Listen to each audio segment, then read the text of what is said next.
早晨，大家好，進一裝修，我係周生。今日同大家嚟到呢個單位就係長青村一個3至4人350尺左右間3間房嘅全屋裝修設計單位。OK， 咁樣就單位做好晒深層清潔㗎啦，亦都係起貨俾客人可以搬嘢入住啦。OK， 大門嘅位置旁邊就係一個到頂嘅鞋櫃。OK， 有個 C 字位啦，亦都係有晒圓弧㗎啦，呢啲都係基本會做埋㗎啦。OK， 好，間3間房，由左邊開始間過去3間房。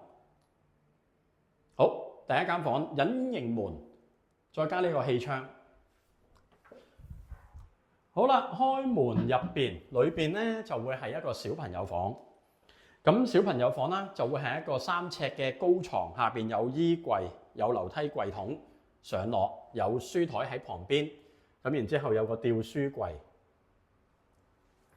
好，跟住然之後就會係3尺嘅高床啦。咁呢個床咧，我哋係做1米高嘅。平時咧，大多數嘅上床都係做1.4米或者1.5米高。OK， 呢個1米高就方便啲上落。係啦，旁邊就係衣櫃、床下。咁啊，衣櫃好大，亦都係放埋嘢入去裏邊。OK， 跟住然之後出嚟廳嘅位置。好，廳嘅位置喺啱啱房出邊啦。呢度有一個到頂嘅儲物櫃啊，大概係3尺左右。旁邊我哋攞咗一個空間，要嚟做洞洞板。洞洞板可以一翻嚟嘅時候掛手袋啊，掛揼咗雨嘅褸啊，出咗汗嘅衫啊。OK，something like that。呢度就有一個坐凳攞嚟換鞋。OK， 相當方便。好，換完鞋唔用，放翻佢上去。好，入翻嚟廳啦。我企喺而家呢度呢個位置就會係梳化。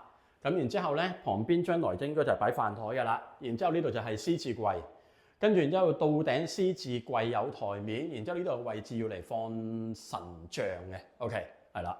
咁然之後好啦，梳化對住啦，就會係一個電視機櫃。咁啊有塊層板啦，旁邊就係啱啱所講嗰個偷咗位置做洞洞板嘅到頂儲物櫃啦。OK， 3尺闊左右。好，第二間房都係木廊間房，亦都係小朋友房嚟㗎。OK， 隱形門上面氣窗都係。好啦，開門亦都係同隔離間房一樣嘅，第一間房一樣，小朋友房高床，下床就有衣櫃、樓梯櫃筒，旁邊就係呢一個書台上邊吊書櫃。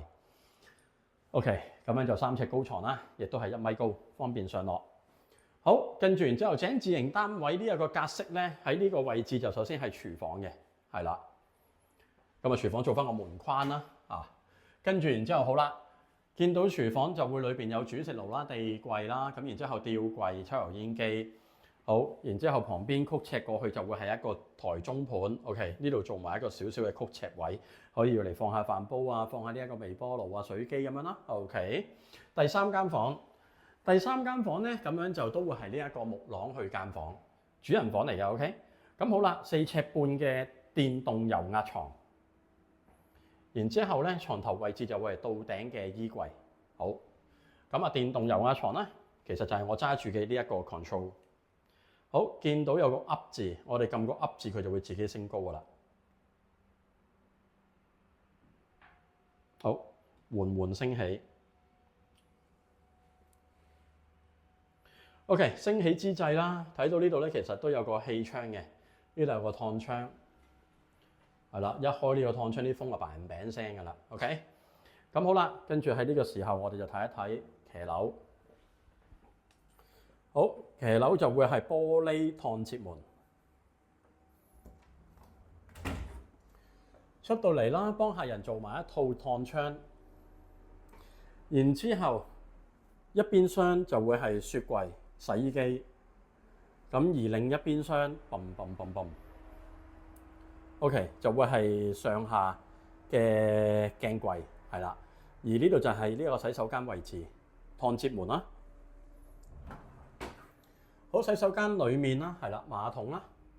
咁然之後沖涼嘅位置啦，幫客人裝埋啲水龍頭啊、花灑咁樣啦。好，睇翻啱啱個電動油壓床完全升起晒，咁下邊就好大嘅儲物空間。好，降翻落嚟就係撳單。好，撳一下佢就落嚟㗎啦。放咗個銀包裏邊唔記得攞翻，撳翻 star 先，佢就會暫停。係啦，攞完個電話唔係銀包，咁然之後撳翻單，繼續落啦。好啦，咁然之後咧，呢一個單位啦，油漆亦都係鏟底批灰重新做過。咁而呢一個地台啦，就係鋪呢個68×68嘅方磚。OK， 今日同大家介紹係咁多，多謝大家嘅收聽收睇。嚟緊繼續會有唔同嘅裝修單位同大家去分享少少嘅單位裝修設計。無中福不爛尾，多謝，拜拜。